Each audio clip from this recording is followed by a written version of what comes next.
दोस्तों, आप अपनी आंखें बंद करके इमेजिन करो कि आप किसी हादसे का शिकार हो चुके हो और दुनिया के सबसे बड़े रेगिस्तानों में से एक ऑस्ट्रेलियन रेगिस्तानों के बीचों बीच फंस चुके हो। ऑस्ट्रेलियन रेगिस्तान का एरिया 14 लाख की स्क्वायर किलोमीटर का है और ये दुनिया का चौथा सबसे बड़ा रेगिस्तान है। और आप इसी रेगिस्तान में घूम चुके हो और आपके पास पीने के लिए ना पानी है और ना ही खाने के लिए खाना। यहाँ तक कि आपके पैरों में पहनने के लिए जूते तक नहीं है। खुद को बचाने के लिए आप कौन सी दिशा में जाएंगे इसका भी आपको अंदाज़ा नहीं है। और रेगिस्तान का 45 डिग्री तापमान आपको हर मिनट जला रहा है। दोस्तों, अब आप अपनी आंखें खोलो और ऊपर वाले का शुक्र मनाओ कि आप ऐसे किसी हादसे का शिकार नहीं हुए हैं। लेकिन दोस्तों, आज मैं आपको ऐसे ही एक रियल स्टोरी बताने वाला हूँ। वो कोई मनगढ़ंत कहानी नहीं है, बल्कि एक रियल लाइफ सर्वाइवल स्टोरी है, जिसे सुनने के बाद आपकी रूह कांप उठेंगी। दोस्तों, अगर कोई इंसान ठान लेता है तो क्या कुछ हो सकता है, आपको इस कहानी के जरिए पता चलेगा। तो चलिए बिना समय गवाए कहानी की शुरुआत करते हैं। ये कहानी है रिकी मैजी का, जिसका जन्म 1970 को ऑस्ट्रेलिया में हुआ था। उसका बचपन पूरी तरह मिडिल क्लास फैमिली के बीच ही गुजरा था। टीन एज में ही उनके फैमिली के ऊपर एक फाइनेंशियल क्राइसिस आ चुका था और इसी बीच उसके पिता की भी मृत्यु हो गई थी। उसके पास पैसे भी नहीं थे, इसलिए उन्होंने अपनी पढ़ाई भी छोड़ दिया था और जिम्मेदारियों का बोझ उसके कंधे पर आ गया था। उसने इलेक्ट्रिशियन से लेकर मछुआरे तक और मछुआरे से लेकर वॉचमैन तक की नौकरी की। इतना सब कुछ करने के बाद भी उसके लाइफ में कुछ नहीं सुधरा था।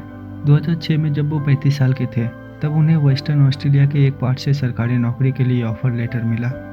इस जॉब ऑफर को रिकी बिल्कुल भी ठुकराना नहीं चाहता था, इसीलिए इस जॉब को हासिल करने के लिए रिकी ने वेस्टर्न ऑस्ट्रेलिया जाने का फैसला किया। लेकिन वो खुद रहता था ईस्टर्न ऑस्ट्रेलिया में। वेस्टर्न ऑस्ट्रेलिया में जाने के लिए उसके पास फ़्लाइट के पैसे भी नहीं थे, इसलिए उसने रास्ते से जाने का फैसला किया। ऑस्ट्रेलिया दुनिया का छठवां सबसे बड़ा देश है। यहाँ के ज़्यादातर लोग समुद्र तट के 50 किलोमीटर की दूरी के अंदर ही रहते हैं। मतलब कि ऑस्ट्रेलिया एक बड़े आइलैंड की तरह है, जहाँ पर लोग सिर्फ समंदर के किनारे ही रहते हैं, जिसकी वजह से ऑस्ट्रेलिया का मिडिल वाला हिस्सा बिल्कुल ही सुनसान है। इतना ज़्यादा सुनसान कि वो एक रेगिस्तान में बदल चुका है। इसी रेगिस्तान वाले हिस्से को द ग्रेट ऑस्ट्रेलियन डेजर्ट कहते हैं और रिकी इसी रेगिस्तान को पार करके वेस्टर्न ऑस्ट्रेलिया जाना चाहता था। उसके पास सफ़र में जाने के लिए पैक्ड फूड, पानी और अगर गाड़ी का पेट्रोल ख़त्म हो जाए तो एक्स्ट्रा पेट्रोल भी था। रिकी जब अपने गाड़ी से उस रेगिस्तान के बीचों बीच से जा रहा था, तब रिकी को रेगिस्तान में 3 लोग मिले जो रिकी की तरह ही रेगिस्तान में सफ़र कर रहे थे और उनकी गाड़ी ख़राब हो चुकी थी। इसलिए रिकी ने इंसानियत दिखाकर उसको लिफ्ट ऑफर किया। लेकिन वो 3 लोग रिकी को किसी तरह से ड्रग्स देकर बेहोश कर दिया और जब उसको होश आया तब उसने अपने चारों तरफ देखा तो उसके चारों तरफ सिर्फ रेगिस्तान के ढेर ही दिख रहे थे और पानी का कोई नामो निशान नहीं था। उसे कुछ पता नहीं था कि वो कहाँ पर है, सिर्फ सूरज की तेज धूप थी और वहाँ का तापमान था 45 डिग्री सेल्सियस का आसपास। उसके बाद जब उन्होंने खुद को चेक किया तो मोबाइल, पैसे और बाकी का सारा सामान चोरी हो गया था। उन लोगों ने रिकी के पैर के शूज़ तक खोल लिए थे और रेगिस्तान में रिकी को जिंदा लाश बनने के लिए छोड़ दिया था। अब उसे इस रेगिस्तान में ना तो कोई इंसान दिख रहा था और ना कोई दूसरा सहारा। अब उसके पास सिर्फ 2 ही चॉइस था। पहला, वो किसी दिशा में चलता और जीने की कोशिश करता और दूसरा, वो वहीं पर रहकर 2 चीज़ों का इंतज़ार करता। पहला किसी के मदद का या फिर दूसरा अपने मौत का। लेकिन रिक ने पहला ऑप्शन चुना। उन्होंने जिंदा रहने के लिए हर हालत का सामना करने के लिए खुद को तैयार किया और एक ही डायरेक्शन में चलने लगा। घंटों तक वो उसी डायरेक्शन में चलते रहे, लेकिन कुछ देर बाद उनकी भूख और प्यास से हालत ख़राब होने लगी। उन्हें भ्रम होने लगा कि उसके सामने पानी है, लेकिन जब वो उसके पास जाता तो उसके हाथ में सिर्फ धूल और मिट्टी ही आती थी। थोड़ी देर चलने के बाद उसके सामने एक रेत का पहाड़ आया। उसके ऊपर चढ़ने के बाद उसे एक सीजनल नदी दिखाई दी। पहले तो उसको अपने आंखों पर यकीन ही नहीं हुआ, लेकिन वो जीने का एक भी मौका गंवाना नहीं चाहता था। उसने चेक किया तो उसे बहुत खुशी हुई, लेकिन उसकी खुशी ज़्यादा देर तक टिकी नहीं, क्योंकि उस नदी का पानी पीने लायक था नहीं। इसलिए उसने पानी के बहाव की दिशा में चलना शुरू किया। दिन के ऊपर दिन गुजर रहे थे और रिकी भूल भी चुके थे कि इस रेगिस्तान में फंसे हुए उसे कितने दिन हो चुके हैं।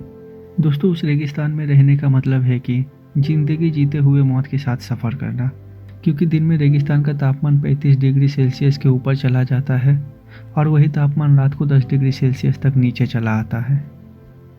रिकी रात को ठंड से बचने के लिए गुफाओं का सहारा लिया करता था, और छोटे छोटे गड्ढों में जमा हुआ पानी पिया करता था। अगर कभी पानी नहीं मिलता तो अपना भी यूरिन पिया करता था। बहुत दिन गुजर चुके थे, हालात बद से बदतर हो चुकी थी और उसका वजन भी बहुत ज़्यादा घट चुका था। खुद को जिंदा रखने के लिए उसने सांप, कीड़े मकोड़े ये सब खाकर दिन गुजारा। रिकी इसी तरह से दिन गुजारते हुए और रेगिस्तान से बाहर निकलने का रास्ता ढूंढते हुए वो एक दिन बिरुंडुरु स्टेशन के पास आया। मार्क क्लिफर्ड उस स्टेशन के स्टेशन मैनेजर थे और जब रिकी ने उनसे पूछा आज की तारीख क्या है तो वो बिल्कुल शॉक हो गए, क्योंकि रिकी को उस रेगिस्तान में 2 महीने 12 दिन हो गए थे गुजारे हुए। इन 72 दिनों में रिकी ने बहुत कुछ सहा। उसका वजन भी बहुत ज़्यादा घट गया था। वो जब रोड ट्रिप पर निकला था तब उसका वजन 106 किलो था और 72 दिन के बाद उसका वजन महज 48 किलो बचा हुआ था, यानी कि वो लगभग कंकाल बन चुके थे। उन्हें देखकर स्टेशन मैनेजर को भी शौक लगा था। उस रेगिस्तान से निकलने के बाद और खुद को फिर से रिकवर करने के बाद रिक ने खुद के लाइफ के ऊपर एक किताब लिखा जिसका नाम लेफ्ट फॉर डेड है। दोस्तों, इस कहानी से हमें ये सीखने को मिलता है कि रिकी के पास ना तो खाने के लिए खाना था और ना ही पीने के लिए पानी। उसके पास कुछ भी नहीं बचा था, लेकिन उसके पास 2 महत्वपूर्ण चीज़ था। पहला था विल पावर और दूसरा था जीने की इच्छा। इसलिए अगर आपके साथ भी लाइफ में कभी कुछ बुरा हो तो इस कहानी को ज़रूर एक बार याद रखना।